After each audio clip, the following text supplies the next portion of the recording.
हरियाणा चुनाव से पहले कांग्रेस में बड़ी बगावत होने वाली है।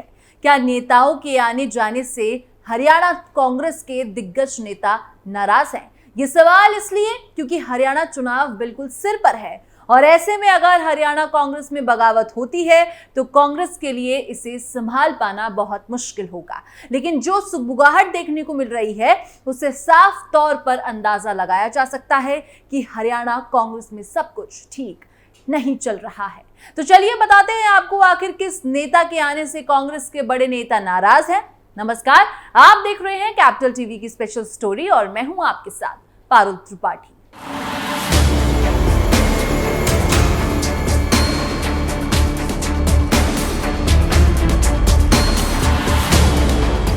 पूर्व सांसद अशोक तंवर ने हरियाणा चुनाव से ठीक पहले पलटी मारकर अपनी इज्जत और ज्यादा गंवा दी है, क्योंकि इस कदम के बाद सभी लोग हैरान हैं।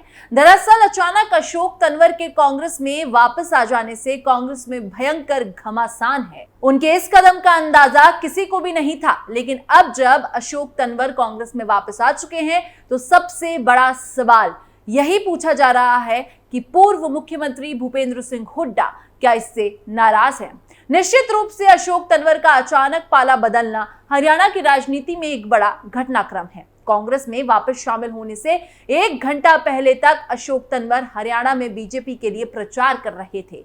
अशोक तंवर के कांग्रेस में शामिल होने की जो तस्वीरें और वीडियो सामने आए हैं उनसे ये सवाल बार बार खड़ा हो रहा है कि क्या भूपेंद्र सिंह हुड्डा कांग्रेस नेतृत्व के द्वारा तंवर को वापस लिए जाने के फैसले से नाखुश हैं। ये खबर सामने आ चुकी है कि अशोक तंवर को कांग्रेस में शामिल कराए जाने की जानकारी पूर्व मुख्यमंत्री भूपेंद्र सिंह हुड्डा को भी नहीं थी और तंवर सीधे राहुल गांधी, कांग्रेस महासचिव केसी वेणुगोपाल के संपर्क में थे। हालांकि मंच पर राहुल गांधी मौजूद थे और इस वजह से भूपेंद्र सिंह हुड्डा ने पटका पहनकर तंवर का स्वागत किया, लेकिन इस दौरान हुड्डा और तंवर की नजरें नहीं मिली और नमस्कार भी काफी दूर से हुआ।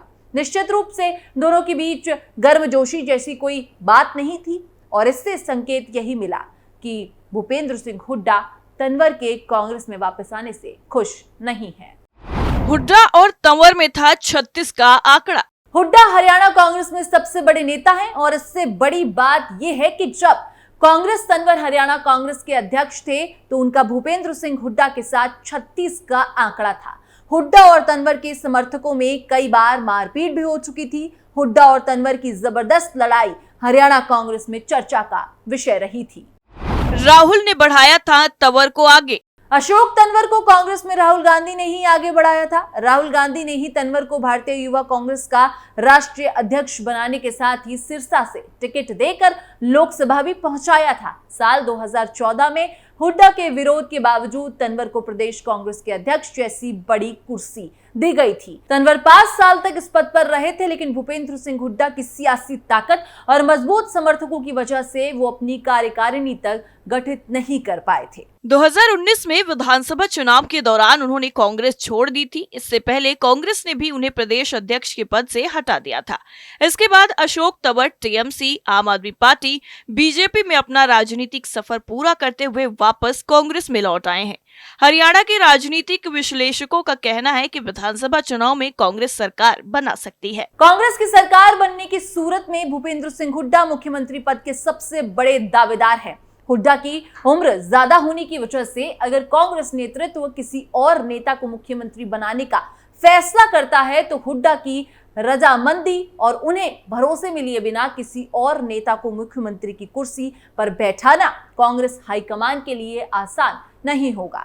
तंवर दलित समुदाय से आते हैं और इसी तरह हरियाणा कांग्रेस की एक और बड़ी नेता और सिरसा की सांसद कुमारी सैलजा भी दलित समुदाय से आती हैं। इन दोनों नेताओं की भूपेंद्र सिंह हुड्डा के साथ बिल्कुल नहीं बनती। कुमारी सैलजा तो पिछले महीने कई दिनों तक चुनाव प्रचार में से दूर रही थी। वो विधानसभा चुनाव में टिकट बंटवारे में भूपेंद्र सिंह हुड्डा के गुट को तवज्जो देने से नाराज थी। कुमारी सैलजा लोकसभा चुनाव के बाद से ही कई बार मुख्यमंत्री बनने की अपनी सियासी इच्छा को खुलकर जाहिर कर चुकी हैं। राहुल गांधी ने हरियाणा में चुनाव प्रचार के दौरान भूपेंद्र सिंह हुड्डा और कुमारी सैलजा के हाथ मिलाकर ये संदेश देने की कोशिश की कि पार्टी के दिग्गज नेताओं के बीच रिश्ते सामान्य हैं लेकिन हरियाणा की राजनीति की समझ रखने वाले इस बात को जानते हैं कि ऐसा बिल्कुल भी नहीं है। हरियाणा कांग्रेस में हुड्डा का वर्चस्व साफ दिखाई देता है। हुड्डा के विरोधी नेताओं को, जिनमें गुरुग्राम के सांसद और केंद्रीय मंत्री राव इंद्रजीत सिंह, राज्यसभा सांसद किरण चौधरी, हिसार के पूर्व सांसद कुलदीप बिश्नोई सहित कई नेताओं को पार्टी छोड़कर जाना पड़ा। तंवर को मिलेगी काम करने की आजादी। अशोक तंवर लोकसभा चुनाव से ठीक पहले बीजेपी में शामिल हुए थे और पार्टी ने उन्हें सिरसा से लोकसभा का उम्मीदवार बनाया था। इसके लिए पार्टी ने मौजूदा सांसद सुनीता दुग्गल का टिकट काट दिया था। चुनाव में तंवर को कुमारी सैलजा से करारी हार मिली थी। तंवर की हार का अंतर 2.68 लाख वोट का रहा था। निश्चित रूप से बीजेपी में लोकसभा का टिकट मिलने के बाद भी अगर अशोक तंवर ने पलटी मारी है तो ये मानना जाना चाहिए कि कांग्रेस ने उनसे कोई बड़ा वादा जरूर किया होगा, लेकिन हुड्डा और तंवर के पुराने रिश्तों को देखते हुए नहीं कहा जा सकता कि तंवर को हरियाणा कांग्रेस में काम करने की आजादी मिलेगी। हुड्डा की वजह से ही तंवर को कांग्रेस छोड़नी पड़ी थी। इन सब बातों के बीच ये कहना जरूरी होगा कि अगर राज्य में कांग्रेस सरकार बनाने में कामयाब रहती है तो भूपेंद्र सिंह हुड्डा का खेमा निश्चित रूप से सबसे मजबूत बनकर उभरेगा। ऐसा इसलिए कहा जा रहा है क्योंकि 90 सीटों वाली हरियाणा की विधानसभा में 72 से 75 टिकट हुड्डा के करीबियों और समर्थकों को दिए गए हैं। मुख्यमंत्री पद के लिए भूपेंद्र सिंह हुड्डा बिल्कुल भी पीछे नहीं हटेंगे। कांग्रेस नेतृत्व बहुमत मिलने की सूरत में हुड्डा को दरकिनार करने का जोखिम नहीं उठाएगा। साथ ही तंवर को कोई बड़ा पद देना भी कांग्रेस नेतृत्व के लिए संभव नहीं होगा, क्योंकि ऐसे में पहले उसे भूपेंद्र सिंह हुड्डा को मनाना पड़ेगा। 5 साल में अशोक तंवर ने 4 पार्टियां बदली। अशोक तंवर ने करीब 5 साल पहले पूर्व सीएम भूपेंद्र सिंह हुड्डा से मतभेद के बाद कांग्रेस छोड़ी थी। इसके बाद उन्होंने अपने भारत मोर्चा नाम से पार्टी बनाई। इसके बाद 23 नवंबर 2021 को वो ममता बनर्जी की टीएमसी पार्टी में शामिल हुए। कुछ महीनों बाद ही उनका टीएमसी से मोह भंग हो गया और वो 4 अप्रैल 2022 को आम आदमी पार्टी में शामिल हो गए। लेकिन इस साल लोकसभा चुनाव से पहले अशोक तंवर 20 जनवरी 2024 को भारतीय जनता पार्टी में शामिल हो गए। बीजेपी ने उन्हें सिरसा लोकसभा सीट से मैदान में भी उतारा, लेकिन कुमारी सैलजा के सामने उन्हें हार का सामना करना पड़ा। कुमारी सैलजा ने तंवर को 2,68,497 वोटों से हराया। हरियाणा विधानसभा चुनाव प्रचार के आखिरी दिन 3 अक्टूबर को अचानक अशोक तंवर का फिर मन बदला और वो महेंद्रगढ़ में राहुल गांधी की रैली के दौरान कांग्रेस में शामिल हो गए। कांग्रेस में शामिल होने से 2 घंटे पहले ही अशोक तंवर सफीदो सीट से बीजेपी प्रत्याशी राजकुमार गौतम की कार्यक्रम में मौजूद थे। उस कार्यक्रम का फोटो भी सोशल मीडिया पर वायरल हो रहा है। जनता का भरोसा जीतना होगा चुनौती। राजनीति के इतिहास में आया राम गया राम की कवाहत मशहूर है। हरियाणा के अशोक तंवर ने भी कपड़ों की तरह पार्टियां बदली। 5 साल में वो 4 पार्टियां बदल चुके हैं। खुद की पार्टी भारत मोर्चा भी बनाई। अब उन पर दल बदलू का टैग लग चुका है। ऐसे में लोगों का भरोसा पाना चुनौती होगा। मतदान से पहले तंवर के दल बदलने से कई सीटों पर समीकरण का गणित बिगड़ने के आसार हैं। करीब 2 दशक तक कांग्रेस की सियासत में सक्रिय रहने के बाद 5 अक्टूबर 2019 को तंवर ने पूर्व सीएम हुड्डा से रिश्तों में आई खटास के चलते कांग्रेस का साथ छोड़ दिया था। इसके बाद भारत मोर्चा अपना दल बनाया। कुछ समय बाद टीएमसी ज्वाइन की। वहां भी उनकी कुछ ज्यादा नहीं जमी और उन्होंने अप्रैल 2022 को आप ज्वाइन की थी। 22 महीने तक पार्टी में रहे। इसके बाद तंवर ने लोकसभा चुनाव से ठीक पहले अपना इस्तीफा दे दिया। उन्होंने इस्तीफे के पीछे आपके इंडिया गठबंधन के साथ जाने का कारण बताया था। इसके बाद तंवर ने 24 जनवरी को भाजपा ज्वाइन कर ली। लगातार 3 चुनाव हार चुके हैं तंवर।